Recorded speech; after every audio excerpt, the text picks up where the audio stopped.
হচ্ছে সুরুচি সংঘ মণ্ডপে ৭১ বছরের পুজো দেখতেই পাচ্ছেন।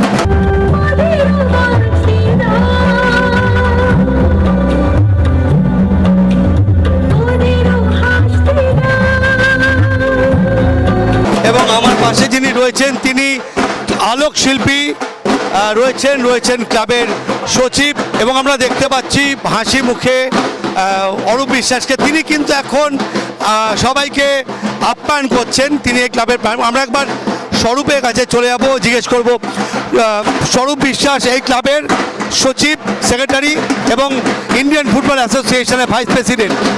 পুরনো সেই দিনের কথাটা কেন স্বরূপ? পুরনো সেই দিনের কথা আমরা এটার মাধ্যমে বলি যে আমরা কখনো উৎস যেন না ভুলি, অর্থাৎ নতুনকে পেয়ে আমরা পুরাতনকে যদি ভুলে যাই তাহলে সেটা আমাদের যে পুরাতনের প্রতি যে আমরা সেখান থেকে যে আমাদের উৎস, সেটা আমরা উৎসটাকে ভুলে যাব। আজকে অগ্রগতির সঙ্গে সঙ্গে প্রযুক্তির সঙ্গে সঙ্গে আমরা এগিয়ে চলেছি, কিন্তু যে প্রযুক্তি এগিয়ে যাওয়ার পিছনে যে উৎস, সেই উৎসটাকে আমরা কখনো না ভুলি।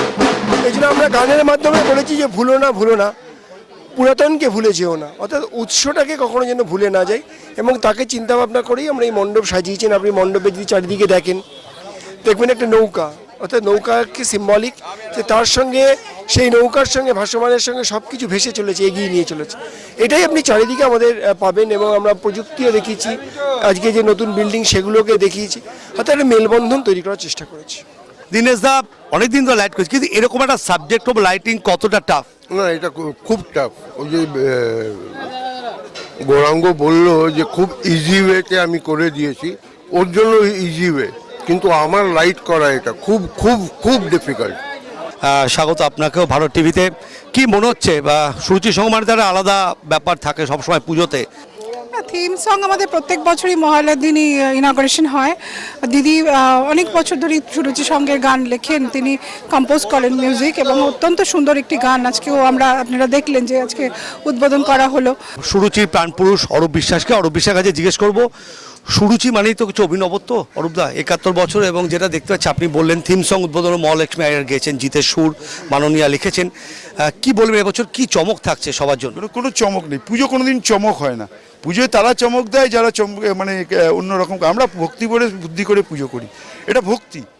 মা দুর্গা আসেন একটা মেসেজ নিয়ে, তাই মেসেজটা দিতে চেয়েছি, এই উৎসটাকে ভুলো না, অতীতটাকে ভুলো না, সেটাকেই আমরা মেসেজ দিতে চাই। সুরুচি মানে তার চমক থাকবে, সেটা যদি একটু ডিসক্লোজ করেন আমাদের দর্শকদের।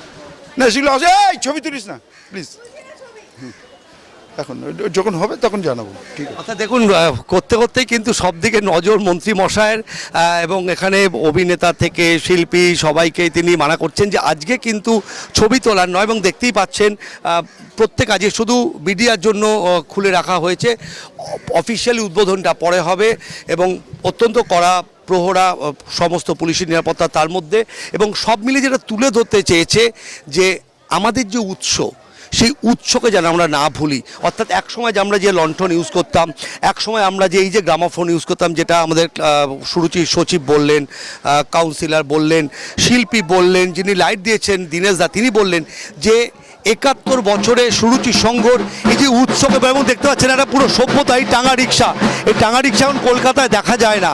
অর্থাৎ সব মিলিয়ে এই সুরুচি সংঘর পুজো এসে আমরা যেটা আবার দেখবো, অনুভব করব যে ছোটোবেলাকায় যেগুলো আমরা দেখতাম সেগুলো এখন হারিয়ে ফেলেছি, সেই জিনিসগুলিকে কিন্তু নতুনভাবে আমরা খুঁজে পাবো, এমনটাই আশা কিন্তু সুরুচি সংঘের পুজো উদ্যোক্তাদের। ক্যামেরায় সমরের সঙ্গে যশবন্ত, ভারত টিভি, কলকাতা।